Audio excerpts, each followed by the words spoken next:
হাদিস শরীফের মধ্যে রাসূল করিম সাল্লাল্লাহু আলাইহি ওয়াসাল্লাম বলেন, ইন্না লিল্লাহি তাআলা, নিশ্চয় আল্লাহ সুবহানাহু ওয়া তাআলা ফি কুল্লি ইয়াউমিন ওয়া লাইলাতিন 20 মিয়াত রাহমা, প্রত্যেক দিনে এবং প্রত্যেক রাতে 120টি রহমত নাজিল করেন। সুবহানাল্লাহ। তানজিলু আলা হাযাল বাইত, যে 120টা রহমত আল্লাহ সুবহানাহু ওয়া তাআলা খানায়ে কাবা বাইতুল্লাহ শরীফের মধ্যে প্রতিদিন এবং প্রতি রাতের মধ্যে নাজিল করেন। সুবহানাল্লাহ। কাদের জন্য আল্লাহ সুবহানাহু ওয়া তাআলা প্রতিদিন এবং প্রতি রাতে 120টি রহমত নাজিল করেন? আল্লাহর রাসূল সাল্লাল্লাহু আলাইহি ওয়াসাল্লাম বলেন, সিত্তুনা লিত্তাইফিন, যারা বাইতুল্লাহর মধ্যে তওয়াফ করবে, ওই আল্লাহ তওয়াফ করেন প্রিয় বান্দা বান্দি যারা থাকবে, তাদের উপরে আল্লাহ সুবহানাহু ওয়া তাআলা 660টি রহমত নাজিল করেন। সুবহানাল্লাহ। ওয়া 40 লিল মুসাল্লিন, যারা বাইতুল্লাহর মধ্যে নামাজ পড়বে, ওই নামাজি মুসল্লিদের উপরে আল্লাহ সুবহানাহু ওয়া তাআলা 40টি রহমত নাজিল করেন। সুবহানাল্লাহ। ওয়া 20 লিন নাযিরিন, যারা বাইতুল্লাহকে শুধু চোখ দ্বারা দেখবে, আল্লাহ সুবহানাহু ওয়া তাআলা ওই প্রিয় বান্দা বান্দিকে, ওই প্রিয় বান্দা বান্দির উপরে 20টি রহমত নাজিল করেন। সুবহানাল্লাহ। তাহলে আল্লাহর ঘর বাইতুল্লাহ শরীফ এমন একটা ঘর, তওয়াফ করলে সব হয়, নামাজ পড়লে সব হয়, চোখ দিয়া দেখলে সব হয়। সুবহানাল্লাহ। কুরআনে কারীমের মধ্যে আল্লাহ সুবহানাহু ওয়া তাআলা বলেন, ইন্না আউওয়ালা বাইতি উদিআ লিন-নাসি আল্লাযী বিবাক্কাতা মুবারাকান ওয়া হুদাল লিল আলামিন। আল্লাহ তাআলা খানায়ে কাবার প্রশংসা করিয়াছেন। সুবহানাল্লাহ। এমন একটা ঘর খানায়ে কাবা বাইতুল্লাহ শরীফ, আল্লাহ সুবহানাহু ওয়া তাআলা এই ঘরকে মানুষের জন্য হেদায়েত, রহমত, বরকত এবং গুনাহ মাফির কারণ বানায়া দিয়েছেন। সুবহানাল্লাহ। তাহলে পৃথিবীর মধ্যে 9টা জিনিস এমন আছে, চোখ দিয়ে দেখলেই সব হয়। তার মধ্যে 1 নম্বর হলো কি? খানায়ে কাবা বাইতুল্লাহ শরীফ। বলুন না সুবহানাল্লাহ। আল্লাহ সুবহানাহু ওয়া তাআলা আমাদের সবাইকে খানায়ে কাবা বাইতুল্লাহ শরীফ তওয়াফ করার, নামাজ পড়ার এবং সরাসরি চোখ দিয়ে দেখার তৌফিক দান করুন। সবাই বলি আমিন। 2 নম্বর হলো কালামুল্লাহ। 2 নম্বর কি? কালামুল্লাহ, আল্লাহর কালাম, কুরআন শরীফ, কুরআন মাজিদ। বলুন না সুবহানাল্লাহ। কিতাবের মধ্যে রয়েছে ইমাম গাজ্জালী রাহমাতুল্লাহ আলাইহি ইহইয়াউল উলুম কিতাবের মধ্যে হযরত আলী রাদিয়াল্লাহু তাআলা আনহু থেকে নকল করেন, তিনি বলেন, কোন আল্লাহর প্রিয় বান্দা বান্দি যদি আল্লাহর কালাম কুরআন নামাজের ভিতরে দাঁড়াইয়া তিলাওয়াত করে, ওই আল্লাহর প্রিয় বান্দা বান্দিকে আল্লাহ রাব্বুল আলামিন প্রতি হরফে হরফে 100 করে নেকি দান করবে। সুবহানাল্লাহ। কোন আল্লাহর প্রিয় বান্দা বান্দি যদি নামাজের ভিতরে দাঁড়াইয়া না বসিয়া আল্লাহর কালাম কুরআন তিলাওয়াত করেন, কারণ অনেক মানুষ আছে দাঁড়াইয়া নামাজ পড়তে পারেন না, বসিয়া নামাজ আদায় করতে হয়। আল্লাহর প্রিয় বান্দা বান্দি যারা দাঁড়াইয়া নামাজ পড়তে পারেন না, বসিয়া নামাজ পড়তে হবে, যারা আল্লাহর কালাম কুরআন নামাজের ভিতরে বসিয়া তিলাওয়াত করবে, ওই আল্লাহর প্রিয় বান্দা বান্দিকে আল্লাহ রাব্বুল আলামিন প্রতি হরফে হরফে 50 করে নেকি দান করবে। সুবহানাল্লাহ। কোন আল্লাহর প্রিয় বান্দা বান্দি যদি অজুর সাথে আল্লাহর কালাম কুরআন মাজিদ তিলাওয়াত করে, ওই আল্লাহর প্রিয় বান্দা বান্দিকে আল্লাহ রাব্বুল আলামিন প্রতি হরফে হরফে 25 করে নেকি দান করবে, বলুন সুবহানাল্লাহ।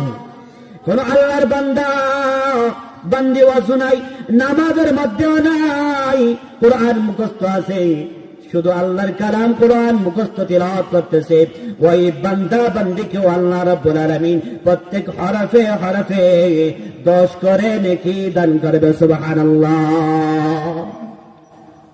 শুধু তাই না, যে ব্যক্তি কোরআন তিলাওয়াত করেছেন ওই ব্যক্তিকে আল্লাহ তাআলা সওয়াব দান করবে, যে ব্যক্তি কোরআন তিলাওয়াত শুনেছে ওই ব্যক্তিকে আল্লাহ তাআলা সওয়াব দান করবে, যে ব্যক্তি কোরআনকে মহব্বত করেছে ওই ব্যক্তিকে আল্লাহ তাআলা সওয়াব দান করবে, যে ব্যক্তি কোরআনকে মহব্বত করেছে, কোরআনে জিন্দেগি করেছে, কোরআনে আমল করেছে ওই ব্যক্তিকে আল্লাহ তাআলা সওয়াব দান করবে, যে ব্যক্তি চোখ দ্বারা আল্লাহর কালাম কোরআন দেখবে ওই বান্দা বান্দিকে আল্লাহ রাব্বুল আলামিন সওয়াব দান করবেন, সুবহানাল্লাহ।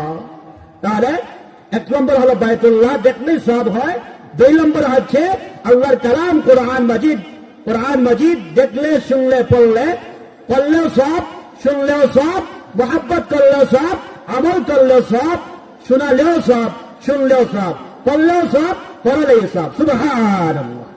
আল্লাহ তাআলা আমাদের সবাইকে কোরআনে জিন্দেগি করার, কোরআনে আমল করার এবং কোরআনকে মুহাব্বত করার তৌফিক দান করুন, সবাই বলে আমিন। 3 নম্বর হচ্ছে রাসূল করিম সাল্লাল্লাহু আলাইহি ওয়াসাল্লামকে দেখলেই সওয়াব হয়, সুবহানাল্লাহ। তাহলে প্রশ্ন হতে পারে, বলে হুজুর আল্লাহ রাসূল সাল্লাল্লাহু আলাইহি ওয়াসাল্লাম তো পৃথিবীর মধ্যে জীবিত নাই, তিনি তো রওজা মুবারকের মধ্যে, রওজা শরীফের মধ্যে, কবরের মধ্যে চলে গেছেন, তাহলে আমরা দেখতে পাবো কিভাবে? যারা রাসূল করিম সাল্লাল্লাহু আলাইহি ওয়াসাল্লামের জামানায় ছিল, যারা স্বচক্ষে আল্লাহ রাসূল সাল্লাল্লাহু আলাইহি ওয়াসাল্লামকে দেখেছে, রাসূলের উপরে ঈমান এনেছে, আল্লাহ তাআলার উপরে ঈমান এনেছে, কালিমা পড়ে মুসলমান হয়ে গেছে, ঈমানদার হয়ে গেছে, মুমিন হয়ে গেছে, ওই ব্যক্তি রাসূলের সাহাবী, ওই ব্যক্তির জন্য জাহান্নামের আগুন হারাম, ওই ব্যক্তি জান্নাতি হয়ে গেছে, সুবহানাল্লাহ। ওই ব্যক্তি সাহাবী হয়ে গেছেন, সুবহানাল্লাহ। সাহাবায়ে কেরাম সম্পর্কে আল্লাহ পাক রব্বুল আলামিন কোরআনের মধ্যে বলেন, রাদিয়াল্লাহু আনহুম ওয়া রাদু আন, তারা আল্লাহ তাআলার উপরে রাজি সন্তুষ্ট হয়ে খুশি হয়ে তাদের মাল, তাদের সময়, তাদের জান মাল সময় কুরবান করে দিয়েছিল। আল্লাহ তাআলা তাদের উপরে খুশি হয়ে সন্তুষ্ট হয়ে রাজি হয়ে কোরআনের মধ্যে ঘোষণা করে দিয়েছে, বান্দা আমার জন্য তুমি আমার দেওয়ার সময় দিয়েছো, মাল দিয়েছো, এমনকি জীবন দিয়েছো, আমি আল্লাহ তোমার উপরে খুশি হয়ে সন্তুষ্ট হয়ে আমি আল্লাহ কোরআনের মধ্যে ঘোষণা করে দিলাম, যেভাবে তোমরা আমার হুকুমকে তোমরা মনে দিলে জানে মেনে নিয়েছো, খুশি হয়েছো, আমি আল্লাহ তোমাদের উপরে খুশি হয়ে জাহান্নাম থেকে মুক্তি করে দিলাম এবং তোমাদেরকে জান্নাতি হিসেবে কবুল করে নিলাম, সুবহানাল্লাহ। উলাইকা হিজবুল্লাহ আলা ইন্না হিজবাল্লাহি হুমুল মুফলিহুন হুমুল গালিবুন। কোরআন এবং হাদিসের মধ্যে উলাইকা হিজবুল্লাহর কথা বলা হয়েছে। পৃথিবীর মধ্যে 2 দল, এক দল হলো আল্লাহর দল, আরেক দল হলো শয়তানের দল। যারা আল্লাহর দল হবে, হিজবুল্লাহ হবে, তারা হবে জান্নাতি, আর যারা শয়তানের দল হবে তারা হবে জাহান্নামী, নাউযুবিল্লাহি মিন যালিক। তাহলে আল্লাহ তাআলা কোরআনের মধ্যে হিজবুল্লাহ বলেছেন, হিজবুল্লাহ, হিজবুল গালিবুন, হিজবুল মুফলিহুন বলা হয়েছে হাদিস শরীফের মধ্যে, সুবহানাল্লাহ। তাহলে 3 নম্বরে রাসূল করিম সাল্লাল্লাহু আলাইহি ওয়াসাল্লামকে যারা দেখেছে সশরীরে জামানার মধ্যে, নবীজির জামানার মধ্যে, তারা সাহাবা, তারা কতটুকু সওয়াব পেয়েছে? বলে তারা ঈমানদার হয়ে, সাহাবা হয়ে তারা জান্নাতি হয়ে গেছে, সুবহানাল্লাহ। কতটুকু সওয়াব পেয়েছে, সুবহানাল্লাহ। এখন কিন্তু আপনি আমি সরাসরি দেখার কোনো সুযোগ নাই, কিন্তু কোন মানুষ যদি স্বপ্নে যুগে দেখতে পায়, স্বপ্নে যুগে দেখার সুযোগ আছে। আপনি আমল করেন, স্বপ্নে রাসূল সাল্লাল্লাহু আলাইহি ওয়াসাল্লামকে দেখার জন্য অনেক আমল আছে, কিতাবের মধ্যে, হাদিসের মধ্যে, কোরআনের মধ্যে অনেক আমল আছে। এই আমল করলে আপনি রাসূল সাল্লাল্লাহু আলাইহি ওয়াসাল্লামকে স্বপ্নে দেখতে পারবেন, বলেন না সুবহানাল্লাহ। যে ব্যক্তি রাসূল সাল্লাল্লাহু আলাইহি ওয়াসাল্লামকে স্বপ্নেও দেখলো, আর ওই স্বপ্নে দেখা যদি হাদিস অনুযায়ী হয়ে যায়, শামাইল তিরমিজির মধ্যে যেভাবে রাসূল সাল্লাল্লাহু আলাইহি ওয়াসাল্লামের সিরাত বলা হয়েছে, আকার আকৃতি গঠন আকামও বলা হয়েছে, এইভাবে যদি মিলে যায়, স্বপ্ন দেখতে এইভাবে যদি মিলে যায়, ওই ব্যক্তি রাসূল সাল্লাল্লাহু আলাইহি ওয়াসাল্লামকে দেখলো, আর যেই ব্যক্তি রাসূল সাল্লাল্লাহু আলাইহি ওয়াসাল্লামকে দেখলো, ওই ব্যক্তির জন্য জাহান্নামের আগুন হারাম, ওই ব্যক্তি জান্নাতে হয়ে যাবে। সুবহানাল্লাহ। আল্লাহ তাআলা আমাদের সবাইকে রাসূল সাল্লাল্লাহু আলাইহি ওয়াসাল্লামকে স্বপ্ন যুগে দেখার তৌফিক দান করুন। রাসূল সাল্লাল্লাহু আলাইহি ওয়াসাল্লামের রওজার সামনে গিয়ে বারবার সালাম দেওয়ার তৌফিক এবং সুযোগ দান করে দিন। সবাই বলে আমিন। 3 নম্বর, রাসূল সাল্লাল্লাহু আলাইহি ওয়াসাল্লামকে দেখলে সওয়াব হয়। 4 নম্বর হচ্ছে মা বাবা। যে মা বাবা আপনাকে আমাকে আমাদেরকে জন্ম দিয়েছেন, ওই মা বাবার চেহারা দেখলে আল্লাহ রাব্বুল আলামিন ওই নেককার সন্তানকে সওয়াব দান করেন। সুবহানাল্লাহ।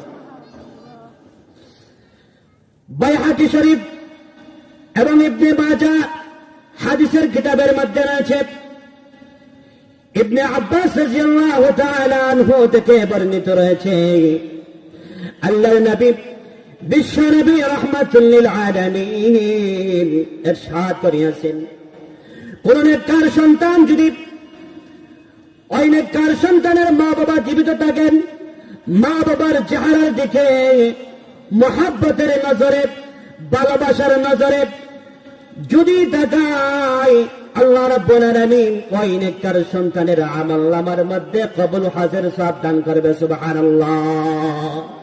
কেমন সওয়াব দান করবে? কবুল হাজির সওয়াব দান করবে। বলুন না সুবহানাল্লাহ। আল্লাহর প্রিয় বান্দা বান্দি, লক্ষ্য করুন, আপনি লক্ষ লক্ষ টাকা খরচ করে হজ করবেন, আপনার হজ কবুল হতে পারে, না হতে পারে। হজের বিধিবিধান গুলো আপনি পালন সঠিকভাবে করতে পারেন, না করতে পারেন। আপনার সময় গেল, আপনার টাকা গেল, আপনার কষ্ট হল, আপনার হজ কবুল হতে পারে, না হতে পারে। আল্লাহর প্রিয় বান্দা বান্দি সন্তানেরা, শোনো, কান কারা করে শোনো, যদি আপনার আমার মা বাবা জীবিত থাকেন, মা বাবার চেহারার দিকে মহব্বতের নজরে, ভালোবাসার নজরে, আদরের নজরে যদি সন্তান তাকায়, ওই নেককার সন্তানের আমলনামার মধ্যে আমার আল্লাহ কবুল হাজির সওয়াব দান করবে। সুবহানাল্লাহ। সাহাবায়ে কেরাম বলেন, ইয়া রাসূলুল্লাহ, ইয়া হাবিবাল্লাহ, আল্লাহর রাসূল সাল্লাল্লাহু আলাইহি ওয়াসাল্লাম, তাহলে যদি মা বাবার চেহারার দিকে মহব্বতের নজরে তাকাইলে কবুল হজের সওয়াব পাওয়া যায়, তাহলে আমি একবার নয় বারবার মা বাবার চেহারার দিকে তাকাতে থাকবো, এইভাবে তাকাতে থাকবো, মা বাবার চেহারা দেখতে থাকবো। আল্লাহ রাসূল সাল্লাল্লাহু আলাইহি ওয়াসাল্লাম বলেন, হে আমার উম্মতেরা, আল্লাহ তাআলা হলেন গনি, যতবার নেককার সন্তান মা বাবার চেহারার দিকে মহব্বতের নজরে তাকাবে, 100 বার নয়, 1000 বার নয়, যত হাজার হাজার বার তাকাবে, আল্লাহ রাব্বুল আলামিন ওই নেককার সন্তানকে কবুল একটা একটা করে হজের সওয়াব আমলনামার মধ্যে দান করবে। সুবহানাল্লাহ। যতবার তাকাবে ততবার হজের সওয়াব দান করবে। সুবহানাল্লাহ। তাহলে যারা সন্তান আছি, আপনার আমার মা বাবার খেদমত করব, মা বাবার কে খুশি রাজি রাখার চেষ্টা করব, আর মা বাবার কথা মেনে চলার চেষ্টা করব, কথা মেনে চলব। যারা মা বাবা মৃত্যুবরণ করেছে, আমাদের মধ্যেকার মা বাবার জন্য আমরা এই দোয়া করব, রব্বির হামহুমা কামা রাব্বায়ানি সগীরা, রব্বির হামহুমা কামা রাব্বায়ানি সগীরা। আরেকটা হাদিসের মধ্যে রয়েছে, তিরমিজি শরীফের মধ্যে একটা হাদিস, আল্লাহ রাসূল সাল্লাল্লাহু আলাইহি ওয়াসাল্লাম বলেন, হে দুনিয়ার সন্তানেরা, হে দুনিয়ার মা বাবার সন্তানেরা, তোমার মা বাবা তোমার জন্য জান্নাতের দরজা, সেই দরজা তুমি ভালো রাখতে পারো, আবার দরজাকে নষ্ট করে দিতে পারো। তুমি যদি মা বাবার খেদমত করে মা বাবাকে খুশি রাজি করতে পারো, আল্লাহ তৈরি জান্নাতের দরজা তোমার জন্য করে দেওয়া হবে। সুবহানাল্লাহ। মা বাবা খুশি তো আল্লাহ তাআলা খুশি। বলুন না সুবহানাল্লাহ। মুসা আলাইহিস সালাতু ওয়াস সালামের জামানায় একজন খোশাই ব্যক্তি কিতাবের মধ্যে রয়েছে, ওই ব্যক্তি সাধারণ একজন মুসলমান ছিলেন, তিনি মা বাবার খেদমত করতেন, মায়ের খেদমত করতেন। প্রত্যেক দিন এবং প্রত্যেক রাতে মার হাত পা ধোয়া, মাকে হাত দ্বারা মুখে লোকমা তুলিয়ে দিয়া মাকে খাওয়াইয়া দিতেন। মা খুশি হয়ে কলিজার টুকরা সন্তানের জন্য দোয়া করতেন। সুবহানাল্লাহ। মা দুইটা দোয়া করতেন, কিতাবের মধ্যে রয়েছে। একটি দোয়া হলো, আল্লাহ রাব্বুল আলামিন আমার কলিজার টুকরা সন্তানের খেদমত কবুল করে আমার সন্তানকে দুনিয়াতে সুখ শান্তি দান করো। সুবহানাল্লাহ। আল্লাহ রাব্বুল আলামিন ওই খুশি ব্যক্তির মা দোয়া কবুল আর মঞ্জুর করে ওই ব্যক্তি দুনিয়াতে আল্লাহ তাআলা সুখ শান্তি দান করে দিয়েছে। সুবহানাল্লাহ।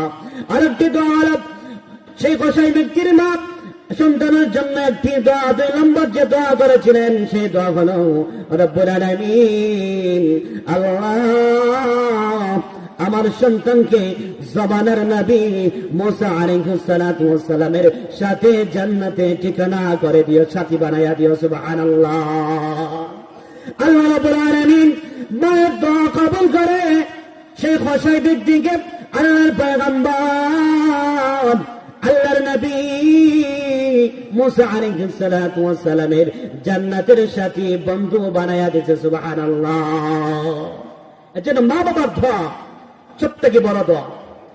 মায়ের পায়ের নিচে, হাদিস শরীফের মধ্যে আছে, মায়ের পায়ের নিচে সন্তানের জান্নাত। সুবহানাল্লাহ।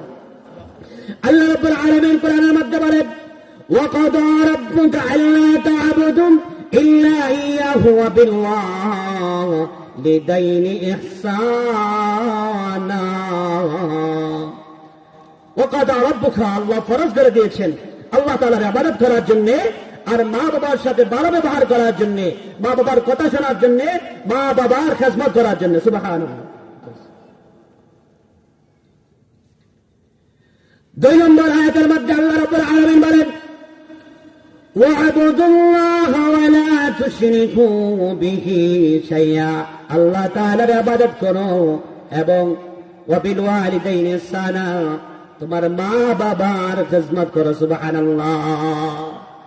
আরেকটা আয়াতের মধ্যে আল্লাহ রাব্বুল আলামিন বলেন, ওয়াসাইনাল ইনসানা বিওয়ালিদাইনি ইহসানা, আল্লাহ ওয়াসিয়াত করেছেন, এ দুনিয়ার মা বাবার সন্তানা, তোমরা তোমাদের মা বাবার সাথে ভালো ব্যবহার করো, তাদের খেদমত করো, মৃত্যু বরণ করলে মা বাবার জন্য দান সদকা খয়রাত করো এবং মা বাবার জন্য মাগফিরাতের দোয়া করো, মা বাবার জন্য বেশি বেশি করে দোয়া করো। সুবহানাল্লাহ। তাহলে 4 নম্বর হলো মা বাবা চেহারা দেখলেই সব হয়। সুবহানাল্লাহ। 5 নম্বর হলো উলামায়ে কেরাম, যারা হক্কানি আলিম উলামা আছে, উলামায়ে কেরাম আছেন, তাদের চেহারা দেখলেও আল্লাহ রাব্বুল আলামিন সব দান করেন। সুবহানাল্লাহ। তিরমিজি শরীফের একটা হাদিস, রাসূল করিম সাল্লাল্লাহু আলাইহি ওয়াসাল্লাম বলেন, উলামায়ে কেরামের কতটুকু মর্যাদা আল্লাহর প্রিয় বান্দা বান্দীরা শুনো। আল্লাহ রাব্বুল আলামিন বলেন কোরআনের মধ্যে, ইন্নামা ইয়াখশাল্লাহ মিন ইবাদিহিল উলামা, পৃথিবীর মধ্যে নিশ্চয় উলামায়ে কেরাম যারা আছে তার আমি আল্লাহ তাআলাকে ভালো জানি, তারা আমি আল্লাহ তাআলাকে বেশি মানে এবং আমি আল্লাহ তাআলাকে বেশি করে ভয় করে। সুবহানাল্লাহ। হাদিস শরীফের মধ্যে রাসূল করিম সাল্লাল্লাহু আলাইহি ওয়াসাল্লাম বলেন, আল উলামা ওয়ারাসাতুল আম্বিয়া, উলামায়ে কেরাম হলেন, আলিম উলামা হলেন নবী রাসূলগণের উত্তরসূরি। সুবহানাল্লাহ। তিরমিজি শরীফের হাদিস, রাসূল করিম সাল্লাল্লাহু আলাইহি ওয়াসাল্লাম বলেন, হক্কানি আলিম উলামা যারা আছেন তাদের চেহারা দিকে যদি কোনো আল্লাহর প্রিয় বান্দা বান্দি একটা মুহূর্ত একবার তাকায়, আল্লাহ রাব্বুল আলামিন ওই প্রিয় বান্দাকে 1 বছর নামাজ, 1 বছর রোজা রাখা থেকে অধিক সওয়াব দান করবে। সুবহানাল্লাহ। একজন হক্কানি আলিমের চেহারা দেখা আল্লাহ তাআলার কাছে 1 বছর নামাজ এবং রোজার সাথে 1 বছরে ইবাদত করা থেকেও অধিক পছন্দনীয়। সুবহানাল্লাহ। আল্লামা শেখ সাদী রাহমাতুল্লাহ আলাইহি বলেন, হক্কানি উলামায়ে কেরামের সমাবেশে কিছু সময় থাকা 100 বছর রিয়াবিহীন ইবাদত করা থেকে আরো উত্তম। সুবহানাল্লাহ, সুবহানাল্লাহ, সুবহানাল্লাহ। এমনকি কিতাবের মধ্যে রয়েছে শেষ জামানের একজন হক্কানি আলিম, উম্মতি মুহাম্মদী সাল্লাল্লাহু আলাইহি ওয়াসাল্লামের একজন হক্কানি আলিম যিনি হবেন, তিনি বনি ইসরাইলের একজন নবীর মর্যাদার সমতুল্য সমান হবেন। সুবহানাল্লাহ। আলিম উলামার এত সম্মান, এত সম্মান। একজন আলিমের মজলিসে কিছু সময় থাকা, বসা 1000 রাকাত নফল নামাজ পড়া থেকে উত্তম। সুবহানাল্লাহ। হক্কানি উলামায়ে কেরাম তাদের সাথে বিদ্বেষ রাখা, দুশমনী রাখবে যে ব্যক্তি, ওই ব্যক্তি মৃত্যুর সময় ঈমান নসিব হবে না। নাউযুবিল্লাহি মিন যালিক। তাহলে 5 নম্বর হলো উলামায়ে কেরামকে দেখলেই চোখ দিয়ে আল্লাহ তাআলা সওয়াব দান করেন। সুবহানাল্লাহ।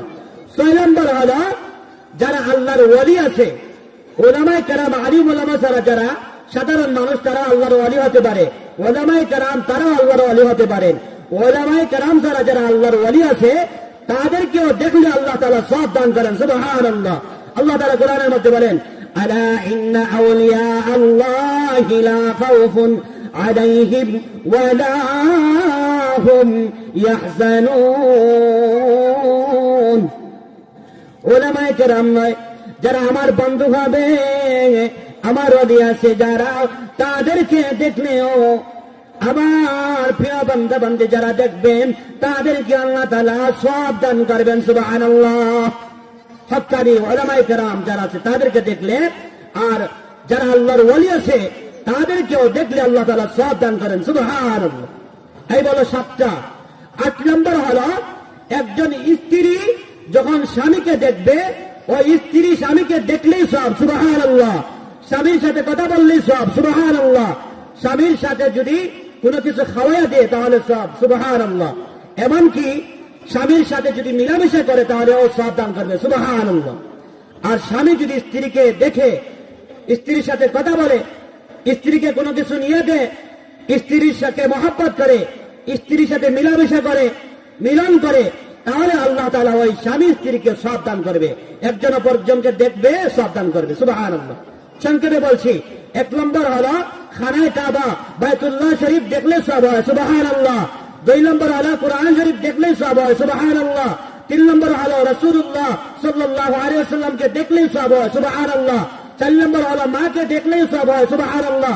5 নম্বর হলো বাবাকে দেখলেই সওয়াব হয়। সুবহানাল্লাহ। 6 নম্বর হলো হক্কানি উলামায়ে কেরামকে দেখলেই সওয়াব হয়। সুবহানাল্লাহ। 7 নম্বর হলো যে আল্লাহর ওলি যারা আছে তাদেরকে দেখলেই সওয়াব হয়। সুবহানাল্লাহ। 8 নম্বর হলো স্ত্রী স্বামীকে দেখলে সওয়াব হয়। সুবহানাল্লাহ। 9 নম্বর হলো স্বামী স্ত্রীকে দেখলে সওয়াব হয়। সুবহানাল্লাহ। আল্লাহ তাআলা আমাদেরকে সবাইকে কোরআন হাদিসের উপরে আমল করার তৌফিক দান করুন।